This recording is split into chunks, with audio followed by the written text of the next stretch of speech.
Through the concrete cracks worn weary by work boots and high heels. Through the concrete cracks showered in tears of sorrow, tears of joy. Through the concrete cracks rumbled by reverberations of 100 years, a flower on the hill takes its first breath, and a grand hope springs. Welcome to the Spring Street podcast at the intersection of creation and destruction in the heart of downtown Los Angeles. And now, a word from the sponsors. This podcast is sponsored by Starship Kairos, a podcast studio available for bookings in downtown Los Angeles. Starship Kairos is where my guests and I make this show happen. Soundproofed, cozy, and equipped with professional audio gear, Starship Kairos is an ideal location for any type of podcast. Starship Kairos offers a full suite of services including content consultation, mixing and mastering, and custom jingle writing. For rates and booking, check them out on Instagram at Starship Kairos or click on the link in the description. And now, let's dive in. Welcome to the Spring Street podcast, man. Thank you very much. Thank you for having me. It feels a little bit funny to say welcome to the Spring Street podcast because we are very far away from any street, Yes. let alone a street in downtown Los Angeles. Yep. Yeah. But we are in your box truck right now. Yeah. At which- skooliepalooza At skooliepalooza. 2024. And this is your second time, right? Yeah. I showed up last year. I was here for a couple days. Dude. Yeah, and I've been itching to come back. So. Hell yeah, man. Yeah. Well, dude, I want to go back to the beginning of this story, man. Where did it all start for you building out a box truck? So I didn't actually build this out. I bought it about 2/3 built out, and I've added onto it as I've gone on. But I'm a very impulsive guy. I gotta say, ADHD or something. Yeah, my dad has ADHD. I have ADHD. Like, I got it from him. Yeah. But me and my ex at the time, we'd kind of talked about buying a van or like doing the van life. And I hadn't even considered it, but it was like something that she'd wanted to do for a while. Mm-hmm. Right. And so when we got together, she was like introducing me to the idea. I'm like, oh, that'd be kind of cool. And then, but I was working in an office at the time, and then I went remote. This is a little bit post COVID. Mm-hmm. And I got this remote job, and 5 or 6 months in, I was like, it'd be kind of cool to van life. And within a week, I think it was 6 days of that thought coming to me, Mm-hmm. I was in this van driving it back to my back home. Damn. To Colorado Springs, which is where I was working out of, have my house there. That day I was like, it would be really cool to do this. I asked my boss, hey, what do you think if I, worked remote, worked in Washington or some other state for a little while? Mm-hmm. And he's like, man, I don't give a crap. Like I hired you to be remote. You could be in Colorado, California. I don't care. Very chill boss. So I'm like, okay, yeah, works for me. Yeah. So then the next day we were looking at vans, and initially we were looking at like kind of the normal like Sprinter van size, or maybe like a little smaller. But at the time we're like, no, we want like a nice toilet. We want a shower. We want like lots of space. Mm-hmm. And so we went onto this one website. I don't remember what it is, but you can like filter everything by like the amenities you want in the van and the price and everything. And this box truck came up in Gunnison, Colorado, like 3 hours away from Colorado Springs. And I had been prepared at the time to like fly out somewhere and drive whatever van back. But we saw it 3 hours away, and we're like, okay, let's get on it. And met up with the dude, and 6 days later we'd come back with this van. So like I said, 2/3 built out, brought it back, did a little bit of work on it. Then drove it out to see some of her family in Washington for a month. Mm-hmm. And like just as a kind of test run, came back, decided, hell yeah, that was fucking awesome. Like, this is going to be great. And did a little bit more work. And then 2 months later, packed up the house and started renting it out, and we're on the road. Dang. So are you still renting out your house while you I am still renting out the house. Yeah, I met the man. tenants, and they're great people. I have a property management company. Nice. And again, like very impulsive. Like I had planned to be in that house for a while. Like I had just planted a sour cherry tree. Oh, wow. And like it had given me 19 cherries or something, and like I think 12 of them were eaten by ants. But I was like really excited to see this tree grow and like build onto this house and like eventually get a little garden or some chickens or something. But then the calling struck and I ended up in here. So, wow. Yeah. And what year is the box truck? This is a 2006 Ford E450. Wow. So it was an old U-Haul. Damn. How many miles on it? Oh God, I think right now 160 maybe. That's not too bad. Yeah. For 2006. Yeah. So U-Haul sold it. I apparently they sell their trucks when they get to around 105,000. Mm-hmm. And the guy I bought it from, he had it for 4 months and put 20,000 miles on it in 4 months. Wow. And then it's a lot of driving. Yeah, it was a lot of driving. He was telling me about some of his road trips, but he was done with the life, and I picked it up from him at 125,000, and I've put, I want to say 35, 40,000. Dang. I don't have the number off the top of my head. I should, because so I'm an engineer. I'm a data nerd, right? I have every place that I purchased gas, the amount that I've purchased it for, the how much gas I purchased, my miles per gallon, the mileage, and everything. You have that like all in a spreadsheet? All in a spreadsheet, yeah. And so at the end of last year, I like made this kind of like I was tracking it, right? So I said like, okay, Washington has the highest gas, like this, like the gas price by month, like to see like is it trending up or down, like how much does the state affect it, where the cheapest gas was, that sort of thing. Wow. And I didn't go as far into it as I could, but I'm kind of curious about where my mileage is worst. I assume it would be in a high elevation state, with lots of elevation change as well, going up and down hills. So Colorado, hilly like parts of California, that sort of thing.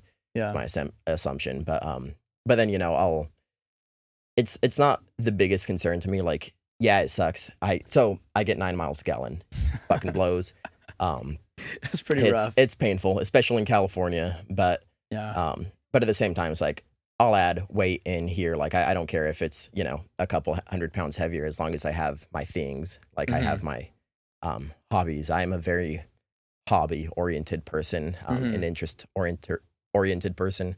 So I have my crash pads in here. I've got my mountain bike. I've got those are pretty light things. Fortunately, they are. Yeah. I've got my saxophone. I've got an inflatable kayak. Okay. So the sax I just picked up like 2 months ago. Yeah. But when I was in a house, I had all these other hobbies that I had to like kind of give up for the van, and one of those was the piano, which I'd started 3 years ago or 3 years before the van life. And I've really just been missing the instrument the whole time, or like playing an instrument and making music. And I've like, I don't know, I was thinking like, what could I play? Like, I'm not really a guitar kind of dude. I don't want to be like the ukulele dude or anything. Hey man, nothing wrong with being the ukulele dude. Nothing wrong with that at all. It just ain't me, Yeah, that's fair. That's so funny. And so I was like, what would be cool? And then it just hit me, sax would be so sick. And so so now I've been learning, and it's been a fun journey. I've been putting a couple hours in every day. Nice. Not going to do that here, don't worry. Not keeping up the neighbors at skooliepalooza, but yeah. Dude, that's awesome. What was the price when you bought the van? The bus. Okay, so there's a little bit of a story behind that. So the guy that I bought it from was a really, really nice dude. But we were messaging back and forth.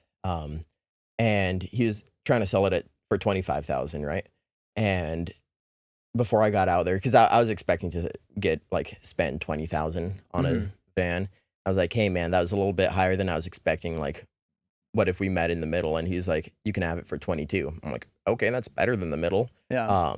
And so I get out there and I'm talking with him, and he keeps alluding to this event that happened with his ex-girlfriend that I don't know what it was. Every time he would bring her up, he would go far and away and get sad. And I don't know if they just broke up or if it was something worse, but every time he'd bring her up, he would like just look off into the distance. And I was like, that's rough. And so he'd like spent over a year building this out, getting ready. They were out for 4 months, and then he came back and he's like, "I'm done with the van life. Like, I'm not doing this anymore."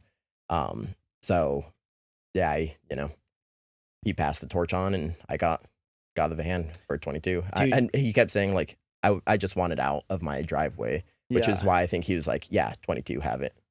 Dang, 22,000. 22,000, yeah. That's insane. That's a really good deal. Yeah. I mean, I've been super happy with it. The van payments are $650 a month. I make, or I spend so much less money compared to the house or anything. Like, wow. And I'm renting it out for, like, I'm breaking even, maybe making like $100 a month, but then there'll be bad months, where something breaks or whatever. But that's fine by me. The van life itself is just so much cheaper. It's nice.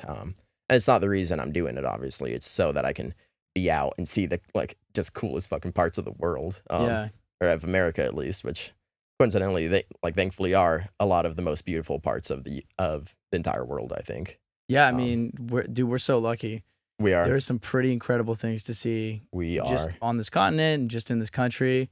I saw the Grand Canyon for the first time a couple years ago, and there's no way to describe it that will do it justice. Like, you have to be there genuinely and feel the immensity of it, and it's just, I was almost in tears. Like, it was it was so emotional. It was weird. Straight up. I wasn't expecting it. No, you see the pictures, it's like, oh, it looks incredible, but I don't know, being there is just a whole different experience. Yeah. And so I actually went there in preparation to do the rim to river to rim. So like going down the south side and coming back up the south side, not like going to the other opposite side. Yeah. But how long does that take? It was 17 miles, 5,000 foot elevation. It took me just over 7 hours. Dang, dude. But I like running, but everyone takes it at their own pace, and I thought it was really cool. There's such you a have community. To actually, like, jog or like jog it. No, I was hiking it. I was just hiking quick. Got it. Yeah, elsewhere I'll jog, and so my cardio was decent enough to that I didn't have to like stop or whatever. Got it. Yeah. Still 7 hours. No, but the community is like great on the trail. Like, there's so many nice people, and you're like just talking, and everyone's like, hell yeah, like let's get it. Like, you got this. Like, we're all in this together, kind of thing. And I thought it was really fun. But the first day that I got there, the day before that I was doing that rim to river hike, I get there, I get to the edge, and I'm walking along, and for the first like 30 minutes, my jaws just like dropped, like my head is cranked to the side, like just watching the Grand Canyon. And it was like a 4 or 5 mile walk along the edge. And after those 30 minutes, I was like, okay, yeah, this is cool. But I'm like looking ahead more. It's like, yeah, that's really cool. And I'd like, it had lost its luster. I was like, damn, I hope it's not going to be like that tomorrow. But the entire way down, I was just blown away. Like, I don't know, when I was like actually descending into it, it just was a whole different experience for me. And it's a really special place. Wow. And the fun thing is, there are so many spots like that all over. So many hidden gems, so many well-known places. I was just talking with Nathan out there, and he compared Yosemite, which I have yet to visit, but he compared Yosemite to Lord of the Rings. It's like, okay, yeah, that's the best movie ever, whatever. But there are other movies that I personally like more.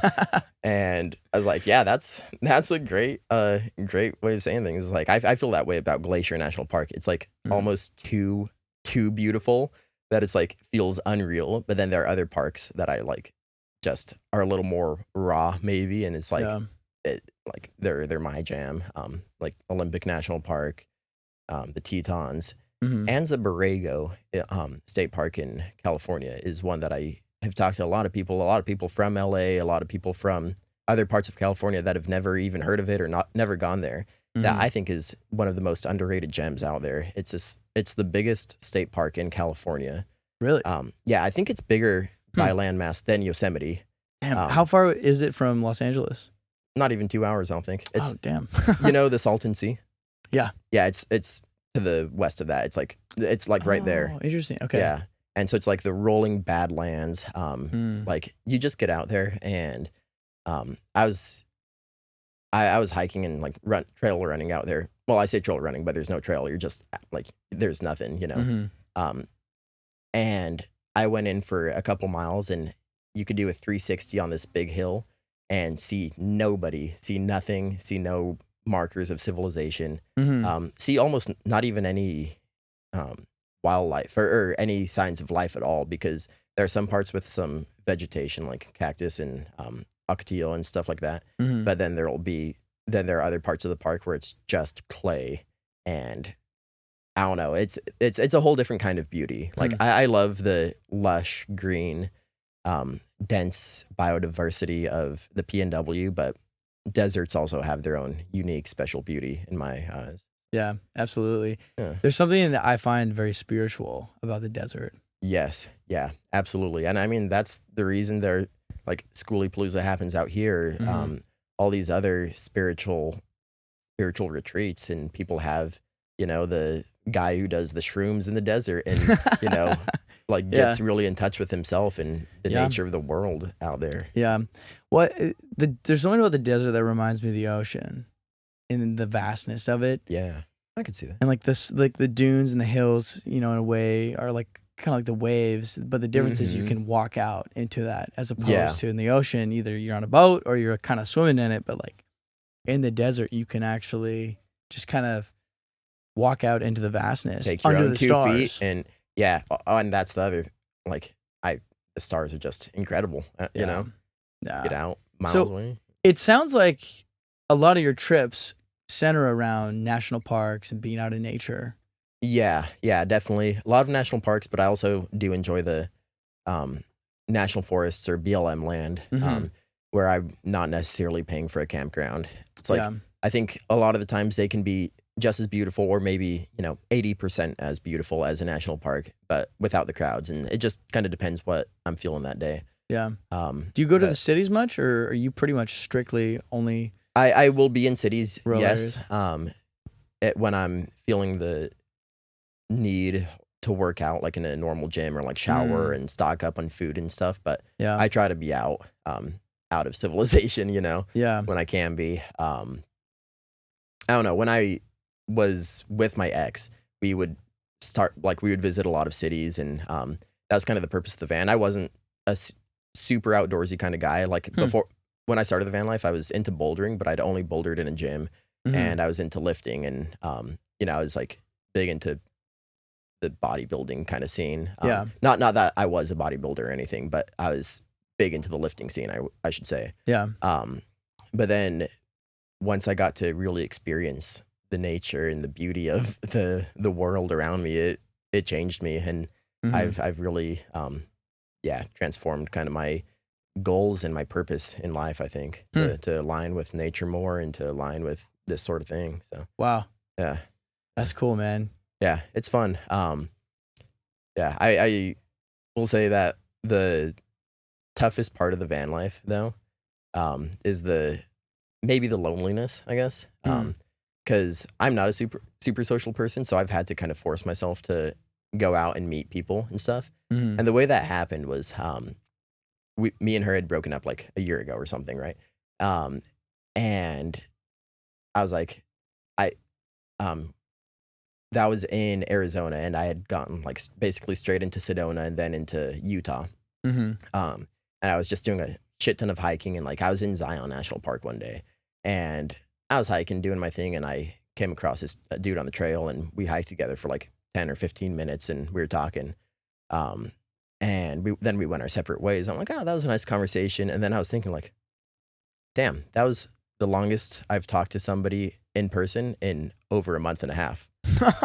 I was like, wow. Yeah. And it's like a 15-minute conversation. Oh my So God. I'm like, okay, yeah, I've got to start pushing myself, like to talk to more people. And in a lot of ways, it's been really good for me, because, before I'd kind of let people come to me, or that, be passive in the social realm. But well, that's one of the good things about skooliepalooza, is it brings us all together. Yeah. And it makes it so easy and so natural to just meet other people, and to like already have some kind of innate community. Yeah. Like even just our own like camp. Yeah. No, this was like, I was 10 not expecting this at strangers, all. 12 strangers who like within the course of like a day, there's already this sense of like community, like absolutely, familia. Like I trust you guys. Like I'll leave my door open or unlocked. It's like I don't I can tell like there's something about this community like it brought like-minded people together.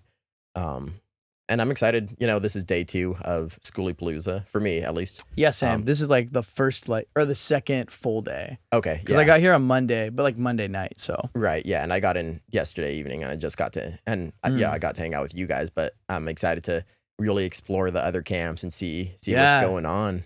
Yeah.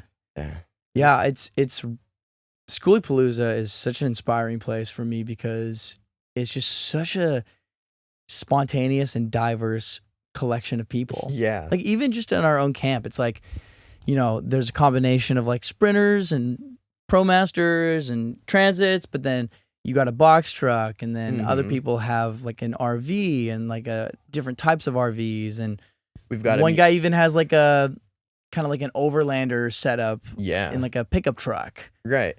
Well, and then the people skoolie too. Yeah, and then the skoolie, of course. Everyone's got to have at least one skoolie in their circle. Gotta stay true to officially be a sanctioned skoolie camp. So, yep. What were you gonna say though? Well, and the diversity of people too. I mean, we've got a musician, engineer. We've got the filmmakers, the documentary makers. We have a counselor. We've got just a wide variety of people who can all come together and have conversations like this, and just be happy to share their lives with each other and share these kinds of moments, and it's fun. Do you think that you're gonna stay in this lifestyle for a long time? So I'm actually thinking of an exit strategy. At the moment, there are some things that I want to do in a home. There's a small business idea that I kind of want to go after that I can't really do in the van. There's that. There's kind of the more stable community. But then it's like, I don't know, I come to things like this and it like wavers my, like shakes my desire to leave. It's like, I don't know, like I could come and like do things like this and still have friends and like still meet people. Yeah. But the small business idea is kind of big for me. I want to do that. But I will always keep the van. I will, even if I settle down, I would still do 2-month-long trips. Yeah. In off seasons or whenever, or even just week-long trips up into the mountains. Yeah, thinking of settling down in the PNW somewhere. The classic. Yeah. Yeah, man. Do you think you'd be in Oregon or Washington or? I'm thinking Washington right now. Well, actually the border. So I'm looking at Vancouver, Washington, where you have Mount Hood and like the Oregon mountains right there. You can go into Portland, but you can also, it's a straight shot up to go into the Olympic Peninsula in 2 hours from Rainier. Like you're very central to a lot of different things, and then it's right on the ocean too. And then you can shop in Oregon, man. No sales tax. Exactly. Yep. No income tax in Washington. No sales tax in Oregon. That's the hack. Yeah. That's what a lot of people have done. So. Yeah. So how many years has it been total that you've been doing the van life? So I started in May of 22, May 24th, 2022. So like just over a year and a half. Yeah, coming up on 2 years. Yeah. What do you think was the biggest transition for you? I mean, those first couple months were tough, just figuring out the routine of being in a van. It's a lot to keep track of. I think there's just so much, like so many little things of, okay, what's my gray tank level at? What's my water level at? What's my battery at? Like, so I started with a smaller battery. I have an EcoFlow Delta, I want to say. Yeah. And so I had the EcoFlow River, the smaller version of that with 200 watt panels up on top. And since I started in the summer and I went straight down to New Mexico, it was great. But then by the time September rolled around, it's like, this isn't going to be enough for me working, off my laptop. It draws way more power than you'd think. So, or than I thought at least. And so I had to upgrade, got the bigger battery and got more panels. But so what's the current like tech specs that you got going on right now? So I've got 400 watts. Okay. And then the Delta, and it it keeps me going. Yeah, I don't really ever have issues. Sometimes if it's like cloudy 3 days in a row or whatever, I'll have to go in. And I kept the smaller battery, and so I can take it in somewhere and like Planet Fitness and just charge it. That's pretty handy. Yeah, while I'm sitting in the massage chairs, that's the hack. So man, living the dream. Yeah, right. That's one thing I really like about portable batteries and the EcoFlow setup is the ability to just pick that unit up, take it somewhere, plug it in. Yep, you can even take it outside, like here, like if we wanted to set up like a speaker or something outside. True. Yeah. Yeah. Yeah, that's a huge advantage, I think. Like you probably save money, and I like the customization of having like a typical van life setup where you got like you pick out your batteries and you pick out your inverter and your solar charge controller. Yeah. But that's all like mounted to the van and it's not going anywhere. It ain't going nowhere, yeah. But another thought that I've had too is in addition to that system, you could also then have a battery bank that you plug in. True. Yeah. Because then, you have the best of both worlds. Yeah. And then worst case scenario, like say for example, you didn't have good sunlight for like a week or whatever. Right. Well, you have that battery bank that's just been like saved up for you. Yep. Anyways. Yeah. That's so that's one thing that I've thought about doing. That would be nice. What's the capacity on this one? I don't have that number off the top of my head. Yeah. Yeah. Well, it's good that you've never had to worry about it. Yeah, right. Yeah. That's ultimately the most important thing. Yeah. As long as the laptop is powered yeah. and the Starlink. And the Starlink, yeah, I got my Starlink up here. Does that draw much power, do you think? Not as much as you'd think. No. It's pretty low. When it first when you first set it up and it's looking for a satellite to track, it moving around. Oh, it actually literally just moved around. I don't know if it'll pick up, but really? You could hear the motor up there. Yeah, like really? Yeah. Oh shit. So every once in a while it'll I didn't have to even do notice. That. Yeah. That's crazy. So every once in a while it'll move and it'll for like a couple seconds it'll draw like 4 or 5 times the amount of power I feel like, but it's minimal otherwise. And it's $150 a month? 150 a month, yeah. Okay. And 600 to get started. But that's the thing is I actually it's really nice because you can like pause your subscription or whatever. So you can pause it if you're going to be in cities or like within cell phone range for a while. And so I actually had it paused for a few months. And I actually went abroad for a month and I came back and then I was around in cities for a little while. Yeah. Or like close enough that I didn't need the Starlink, and then I just got it set up again for this, and so I saved probably $600 or $450 over the 3 months that I had it paused. So yeah, it's convenient that they let you do that. It's pretty cool. That's actually really cool. Yeah. Man, and is it like unlimited data? Like there's no. Yeah. I've never run into any issues, and I don't know. I'll hear people talk about like, oh yeah, you can't stream video or whatever, but I have video meetings all the time with work and I've never had any downtime when I'm using it. So it's, works fine by me. Dude, it's crazy, man. All these new developments that are making the ability to live on the road just so much easier. Yeah. I think about that all the time. Like this would not have been possible 50 years ago for me. Like there are so many of the old timers who do this. And like even last year at Skooliepalooza, I met a dude who'd been doing this since he was in his 20s. And I think he was like 60 or 70. Maybe he just looked a little older because he was a hippie, like, getting out in the sun the way he should be. But, he'd been doing it for a while, like before all these developments, like, and he was working seasonal jobs and, he was a ski bum in the winter and then would do some, work at a national park or something in the summer or be a campground host in the summer. And, that was a way of doing it back then. But like, even just the GPS, like I would be lost. Dude, constantly.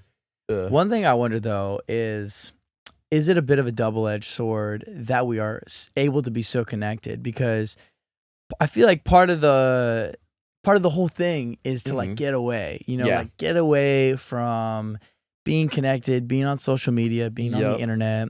And then the irony is like out here, man, we still got cell service. I know. We still got like, I'm getting like work email things or like messages that I have to reply to. And I'm like, on the one hand, it's good. Out, but on the other hand, it's like, no, I'm still tied right back to the Back to the 'Cause world.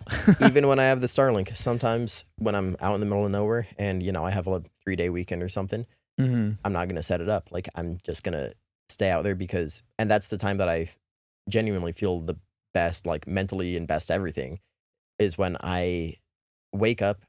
I don't immediately get on my phone, which I'll Hmm. do a lot of times if I have service. Yeah. I get up, I stretch or I read for a while. I go out for a 4-hour hike or run or whatever. Come back, make some bomb ass food, work out, make some music, and keep doing the thing. But when you have the phone, it's such a toxic like time suck, and I think there's so many people whose attention spans have just been destroyed Mm. um, by technology, by social media. I feel bad for my nephews and nieces. Like, I have it rough, and I didn't even necessarily grow up with it on that same level. Right. But yeah, it's yeah, absolutely a double-edged sword. One of the sides is a little sharper than the other, I think. But Yeah.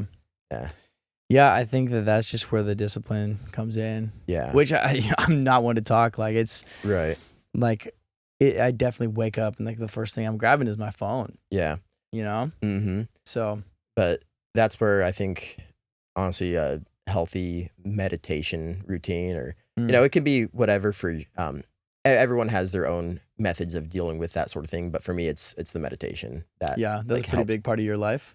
It is, yeah. What does that look like for you? So in my eyes, I think a lot of I don't want to say people have it wrong, because again, people have their own way of doing things. But people would tell me to meditate, a couple years ago, and I'd be like, okay, clear my mind, think of nothing at all. Hmm. Um, and that wasn't working for me. And I was like, well, isn't that how you're supposed to do it? And I found a different way of doing it, that instead of clearing your mind, you're thinking and experiencing everything. Okay, maybe not thinking of everything, but experiencing everything. So the way I do it is I close my eyes, sit upright, and I try to just feel every portion of my body. So I'll like start with Mm. the top of my head, feel what's going on there, go down to my ears, feel like sense my ears, and move down through my body. Hmm. And then once I can do that, I tie it all together. I feel everything that every uncomfortable piece, or every comfortable, like me leaning up against the back of a chair, feeling everything there. And then I move on to the auditory plane. So hearing everything that's going on, and Mm. hear the people talking, or the ground like moving, or the wind rustling the trees, or, there's so many sounds that people just tune out in their day to day lives, that are just always going. And so, once you can do that, then I'll open my eyes and try to get to the visual plane Hmm. too, and that's where it gets a little tough to really experience everything. But the entire time that I'm doing that, I have to I'm noticing whenever I have a thought, whenever I have a stray thought, and I can push that out of my head. Mm. I like and go back to focusing on my body and the visual, or on the auditory plane. But noticing the stray thoughts is the important key for me. Mm. And I'll say, for the first 24 years of my life, it was tough, but I genuinely feel like I wasn't there. I wasn't truly living. We could be having a conversation, not as deep as this, but something where you'd be talking to me, and I'd be there listening, and I'd be able to reply and like convincingly fake my way through an argument. But if you asked me what was going on, I would have no idea. I had no idea what we were talking about. And sometimes I would Mm. like come back to the conversation, and the reason this was happening was because my mind would be somewhere else. I'd be wandering, and I wouldn't even notice it was happening. And then I'd come back to the conversation, and I'd be like, okay, what is he saying? What is he saying? Focus, focus, focus, focus, focus, focus. Yeah. And then um and then it's like, well, I don't know what's going on. I've lost it, and then I go back into my mind, right? And so I lost so much of my life not being present. Mm. And the daily meditation practice really, really has helped me so much with that. Interesting. Yeah, and I mean, none of my classes, none of anything. Like, I faked my way through college somehow, but Hmm. nothing was truly happening for me until Interesting. I started doing this. and focusing on being present in life. Where did you learn that type of meditation? I'm trying to think of the name of the thing. It was this app. It was called Waking Up. It was Okay. the Waking Up app. My therapist had like gotten me a 6-month subscription to it, and Solid. yeah, it was really cool. But I started going through this guy's like kind of guided meditations, and he wouldn't really be talking most of the time. He would say a few sentences here and there, but I did that for a couple months, and it, I didn't feel the need to subscribe because I feel like I had the technique. The technique that was working for me. But yeah, it's been immensely beneficial to me, and I would not have been able to have a conversation like this 3 or 4 years ago. Wow. Yeah, especially not in high school. Wow. Yeah, meditation is powerful. I feel like I'm still in the beginning of that journey. Yeah.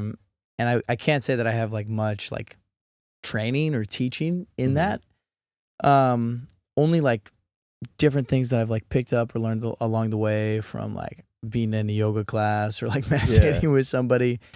But I do find that like it definitely helps, at least calming like anxious thoughts or anxious energy. And I think I feel like I'm like I need to do it more often. I'm like, this like needs to not be just a every once in a while type of thing. Like this needs to be like more part of my actual routine. I liken it to working out. It's like you work out once, you'll feel good for half hour after, an hour after, but you're not going to really see those tangible benefits until you're doing it at least pretty regularly.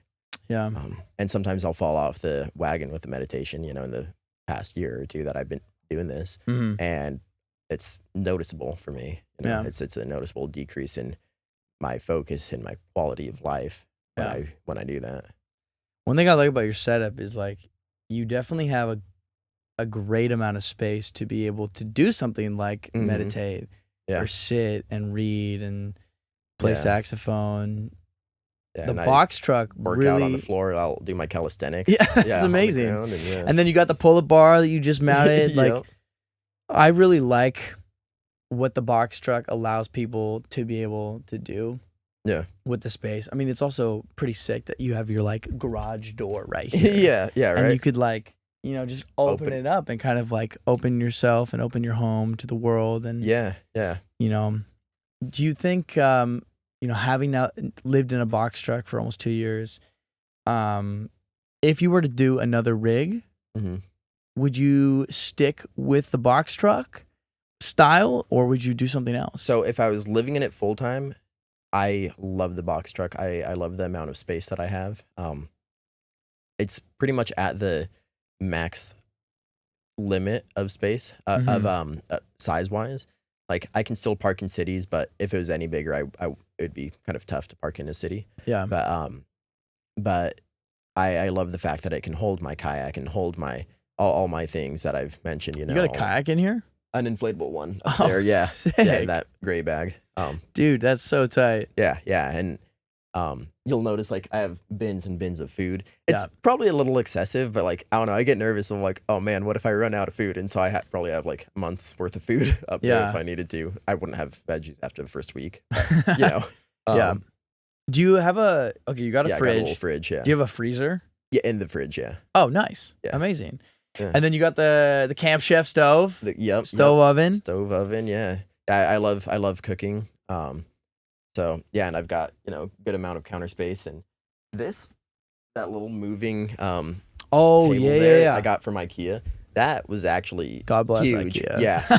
Oh yeah. Like all those cabinets back there. IKEA. Oh really? Yeah. Oh man, that's sick. Yeah, IKEA is the place. I've thought about just going to IKEA to like buy some cabinets to finish off my van. Like I don't have.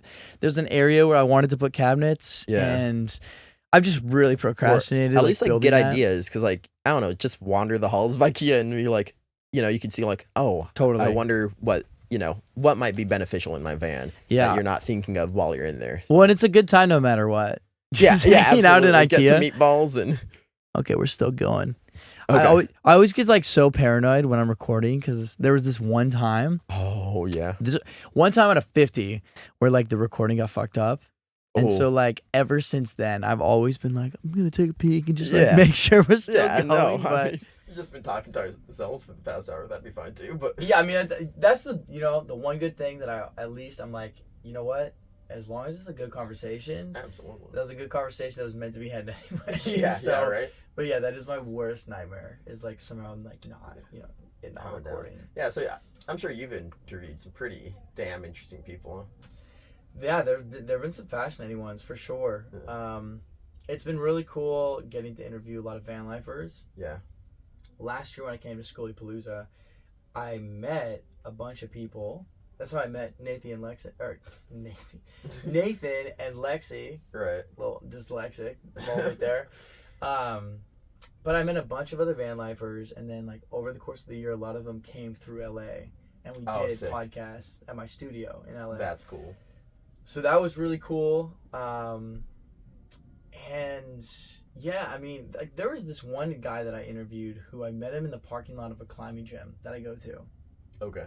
And he had this van that was like the size of a lunchbox. This thing was tiny. Yeah. It had the driver's seat was on the right side. It was from Japan. It was like Oh, wow. Suzuki camper van. That's badass. That's character. 6-seater, pop top, Oh. all-wheel drive. Okay. It got 30 miles to the gallon. Yeah. And this thing was already built out to be a camper anyway. Oh, nice. So Okay. no need for conversion.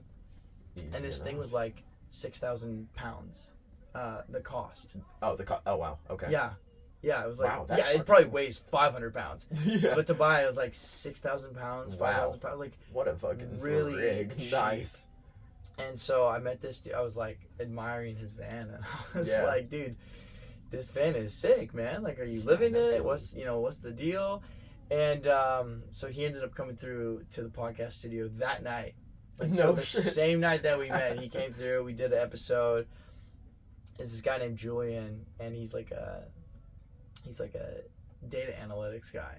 Okay. So he works remotely, Yeah. lives in the van, on the road, and it was so funny too because like after we finished the podcast, then he started telling me about like times in his life where he was like train hopping and stuff, and I was like, damn, dude, Damn. We just talked for 3 hours and you Yeah. didn't bring up the train Didn't hopping. mention that at all. Come on, man. So yeah, no, it's definitely like opened the door to have some pretty crazy. Yeah. And then you know him for Conversations. life, kind of thing, right? Like. Yeah, no, there's you go back and meet the definitely. people again. I would say like all the people that I've interviewed, it creates this like this really interesting connection Yeah. because you have this placeholder that's like always out there. It's like, oh yeah, like there's this time that we did this, like we sat down, we had this like intentional conversation, Mm-hmm. and it's like it's kind of how many other conversations do you have in your day-to-day life that you just you don't You gotta be open. you don't necessarily and, think yeah. about, or you don't necessarily like catalog that way. But like for me, if you look on the Instagram page, like the only thing that I post on the page for the feed is like a picture of the person that I interviewed. Oh, okay. So I can literally, it's like a personal catalog of like all the conversations that I had with all these people, That's cool. which is crazy. That is really fun. It's yeah. like a journal of conversations. And you've been doing it for a year now, right? 1 year, yeah. 1 year. Well, coming up on a year. I think February. Well, yeah. I mean, I started doing interviews Yeah. January because when I came to Skooliepalooza last year. Oh, you know what? Did this thing just die? Oh, it did just die. Oh, no shit. You gotta get it plugged Good in. thing that we. Yeah, good thing you're checking. Okay, we're back. Yo. I'm not sure what we lost, but the good thing is technically the video was going the whole time, Oh, nice. Okay. so nothing was truly lost. Good. All right. But we'll see how it sounds. We'll see. Yeah. We'll fix it in post. Fix it in post. as Yeah. they say. Raw, unedited, slightly edited. Slightly edited Uh, for convenience. Man, dude, I fucking love this setup, man. Thank you. Yeah. I think that the box truck is gonna be like the next move for me. Nice. I'm surprised I don't see more people in box trucks, honestly. Like, U-Haul, it, like, the engine works great. Like, in a year and a half, I've probably had to put $1,200 into it, like into the actual mechanics of the beast. Yeah, what have you had to fix on the truck itself? The fuel pump went out, and I think that was $600 or $800. Okay. So the battery died one day, like a week into us getting into the van, and then the alternator died like immediately after, and I thought like the new battery had gotten fucked up or something. But the battery story was huge because it really showed me just how welcoming and cool people are. Like I don't know, that's the thing about the van life. I think about, what I've learned, and I've learned how strangers you meet can be the coolest people you ever meet. So we were in New Mexico in Santa Fe, and the battery died and couldn't find the jumper cables. We knew they were somewhere in here, but they're hiding. And we were like in this Planet Fitness parking lot, got the hood popped. And some guy came by, some homeless dude actually on a bike was like, "Hey man, like, you guys need help?" And I'm like, "Yeah, well, we need jumper cables." And like a couple of cars had come by, but they didn't have jumper cables. And he's like, "Okay, I'm gonna go find you some." This dude on the bike, and we're like, "Okay." And then another car comes by, and this other car, it like is helping us out and like getting us charged up. And then a third car comes by, or a second car comes by, and he's like, "Yeah, like, you guys are good, right?" And I'm like, yeah. He's like, okay, well, do you have an auto jumper? I'm like, "No, what's that? I'd never heard of those." But, it's this little device that you just plug into the battery and it automatically jumps it. You just have to charge it beforehand. And me and him talked for 5 minutes while the other guy was, my ex and the other guy were like jumping the van. And I turned my back for a second, and the dude that I was talking to was stuffing something through my window. I'm like, "Yeah, what are you doing, man?" And he's like, "Oh, okay, well, check it out," because he was just gonna like throw it in there and leave. And so I opened up the door, and it's his own auto jumper that he had in his car. And I'm like, wow, dude, that is so, like, you don't have to do this. And he's like, "No, man, like, you're just starting this life, you're just on the road, like, you need something like this." I'm like, "That is so cool of you, thank you so much." And so we get the van jumped, and as we're, closing it up, and the first guy in the car is leaving, the homeless dude on the bike shows back up, and this is like 45 minutes later, and he shows back up with jumper cables. They're like, "Where did you even get those?" But he was ready to help, and he was super, super cool, and he was fun to talk to too. But we pack up and we go across the street from the Planet Fitness, like a little bit down the way, to look for to go to an auto store to get a new battery. Right. And we pull in, and the guy, I want to say his name was Jeff, Jeff, who had just given me the auto jumper, and he's like, "Yeah, I actually have an extra one at home. Like, I don't need this one. You can have it." He was in there in line buying a new one for himself because he like didn't actually have one. He's just being a nice dude. And I'm like, "Dude, what?" Like, yeah, I don't know. And so just the amount of people that came to help all at once, and like just the most random assortment of characters too helping out. I don't know. I think that's just a thing. Again, in the van, I've met the nicest strangers of my life. Where do you think have been your favorite places that you've been? In the bus, in the truck? Sedona, Arizona always just springs to mind. It's the most beautiful non-national park, national anything. It's just, a city with insanely incredible nature around it. I loved that. Like I mentioned before, Anza Borrego State Park. I love the redwoods in Northern California. I was just there for, like, I guess it was like a month and a half ago now, but I was there for a week and riding my mountain bike into the forest every day, and then doing all these different hikes. Sick. And then what else? Olympic National Park, of course. That's one of the places, I'd love to settle down in. Maybe Port Angeles just has access to literally everything. The Hoh Rainforest, it has the big mountain right behind Port Angeles. It has the ocean right there. It has some incredible beaches. I just love that part of the country. All of Washington, again, really just Rainier. It's just spectacular to me. Yeah. Another fun thing when I first got into the van, I'd lived in Colorado for 8 years, starting in high school, and through college, and then working for a couple of years after that.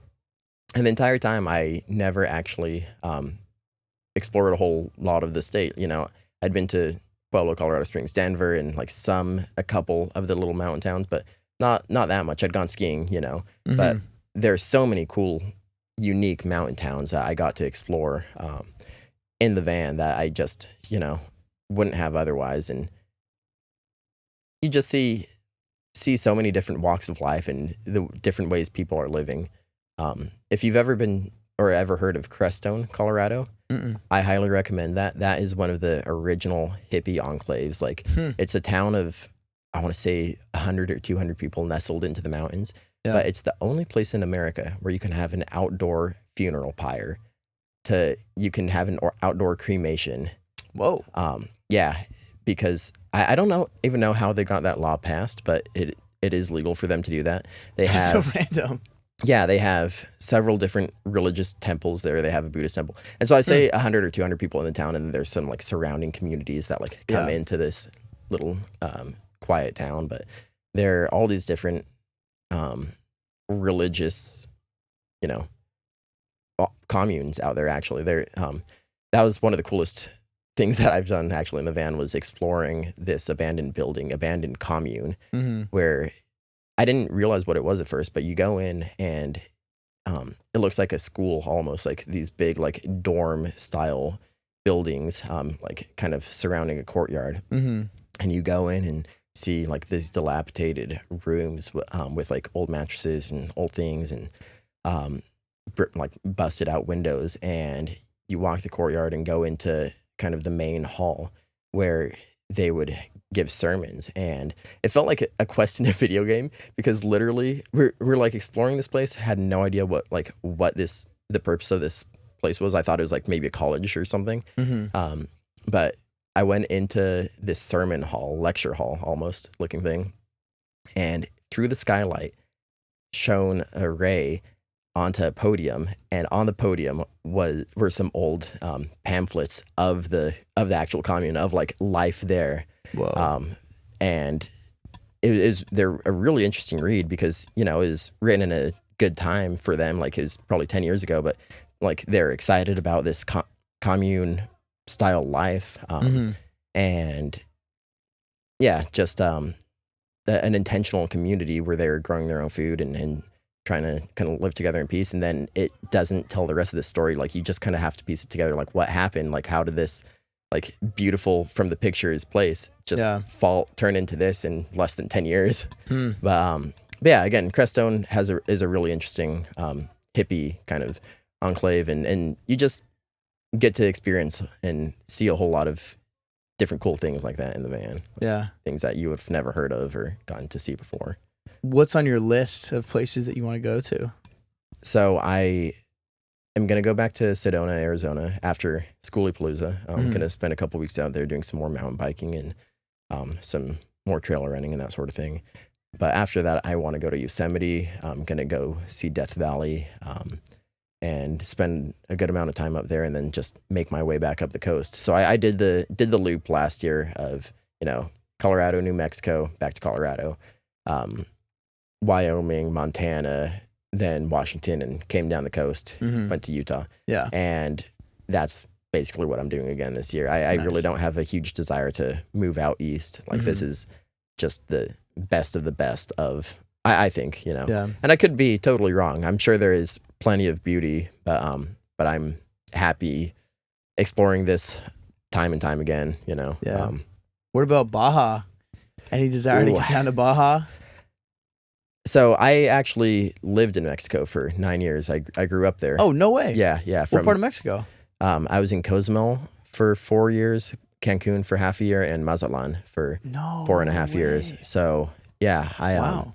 From what ages? From 5 to 14. So that's when I moved back to America. Oh, wow. So yeah, my real kind of formative years were in Mexico. Interesting. Yeah, I absolutely loved it there.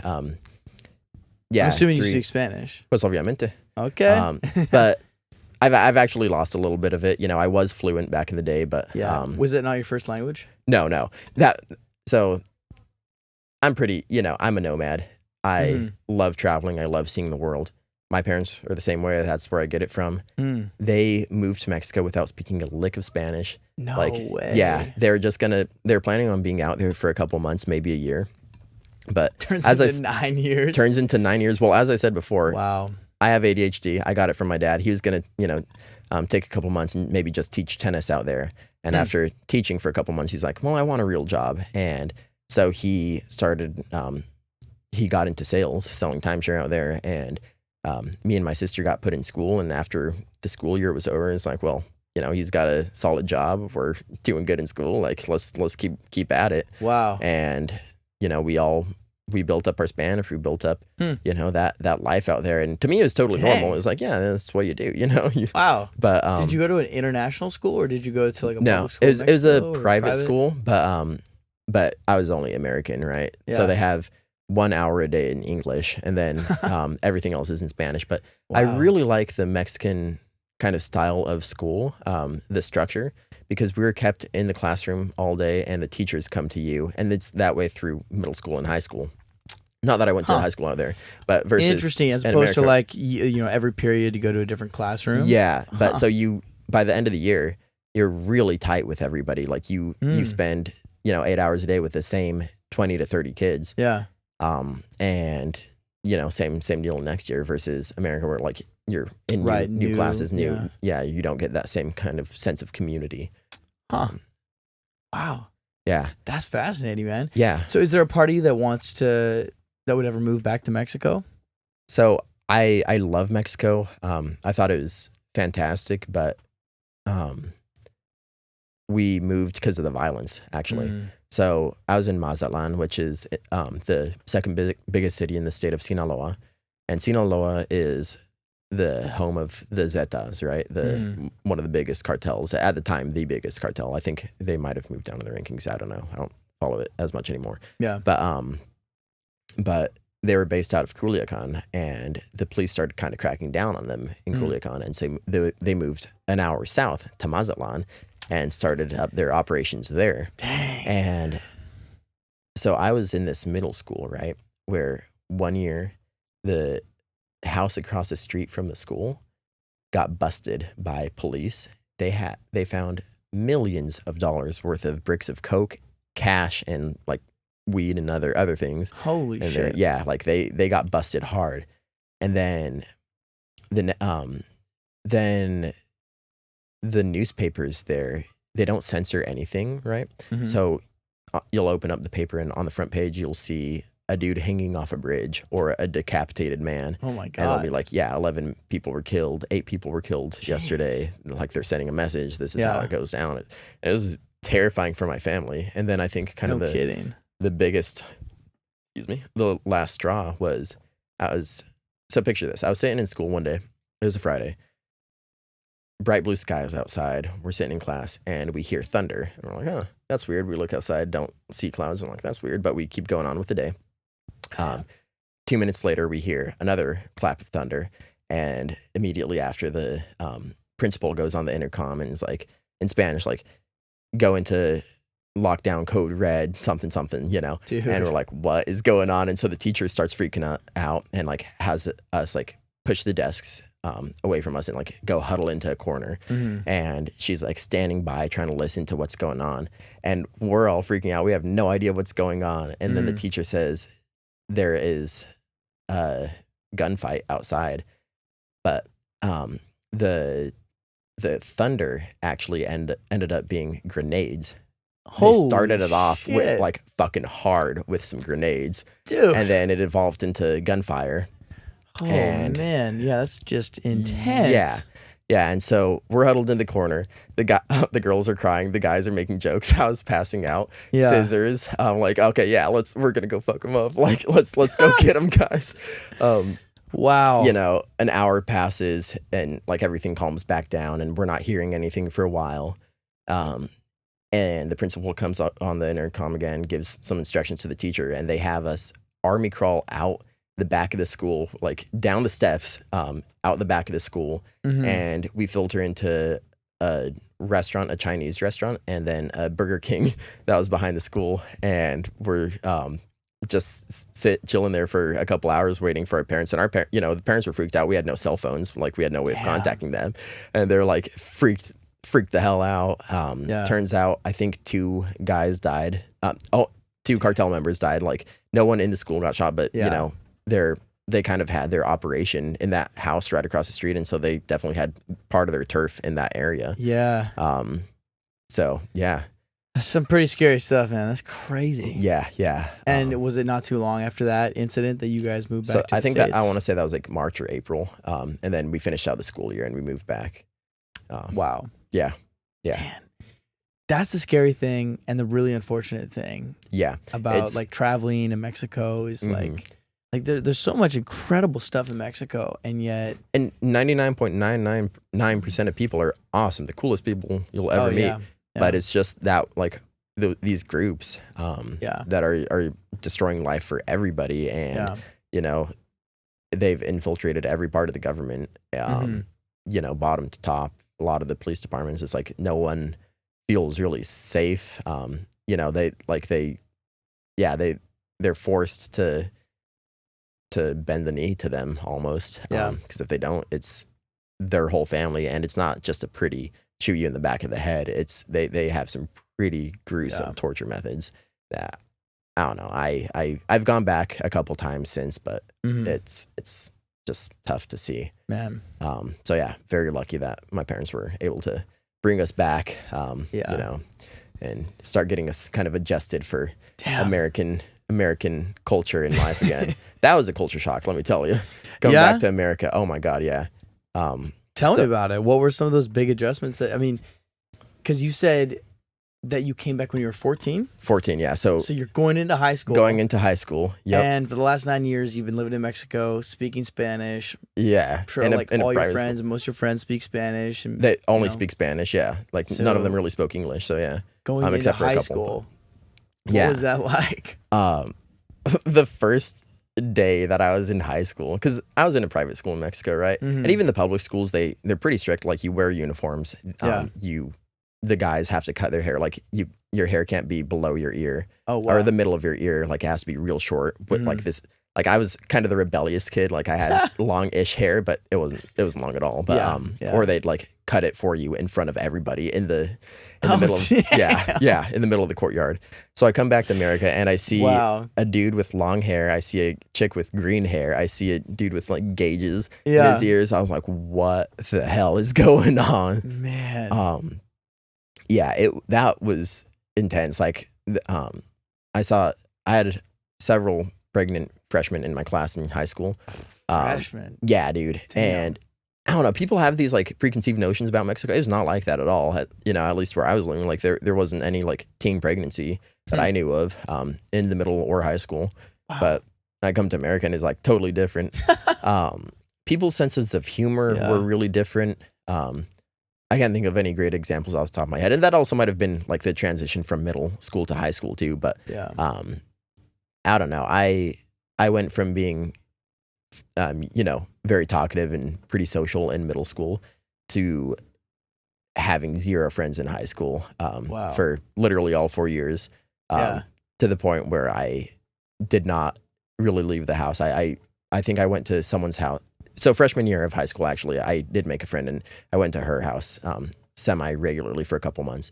But besides that, I didn't go to anyone's house for all of high school. Like I was just playing League of Legends. And so I really pulled myself out of it after that.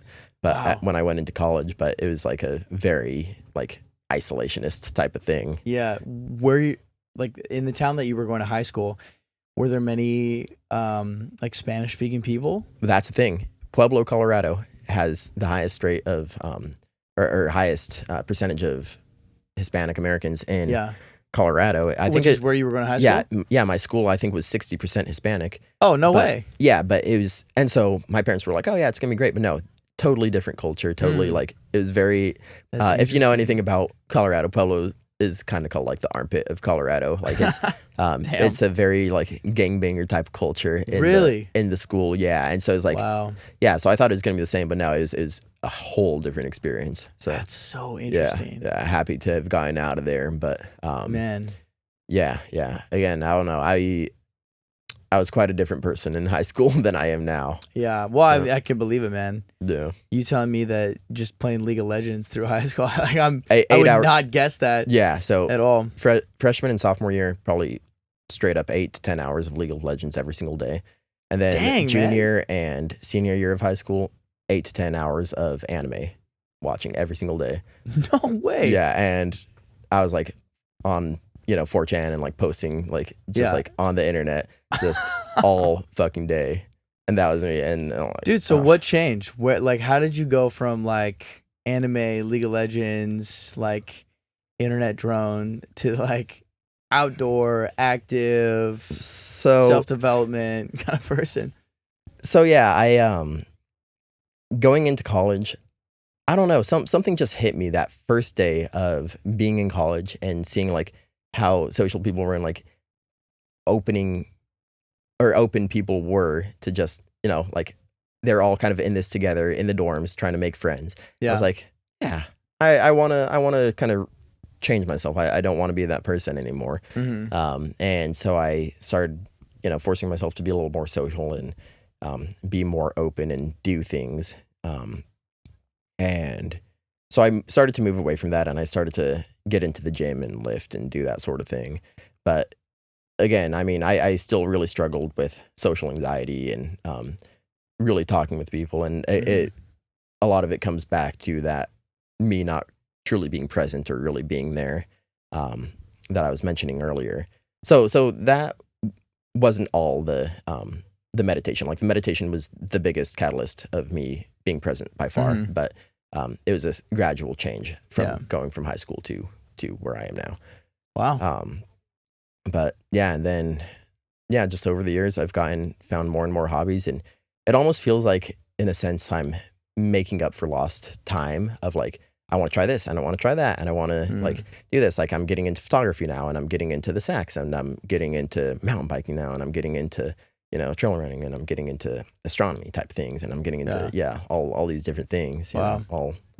Dude, I feel you on that, making up for lost time. Mm-hmm. I mean, there's like, you and I are probably very similar in that. Like I have a 1.5 million hobbies and things that I love doing and experimenting with, and like there's some things that I don't necessarily need to like go all the way with. Like sometimes it's just a taste. For example, like I was dying to learn how to scuba dive, and so I like got my open water certification, and I did that, and that's the only time I've ever been scuba diving. It's like I didn't keep returning to that. But then other things have been like, like I really wanted to learn how to sew. Oh, really? Yeah. And so like I got a sewing machine over COVID, and like that, while it's not like an every day or an every week or even an every month thing, that has actually been more consistent than, say, for example, like scuba diving. Yeah.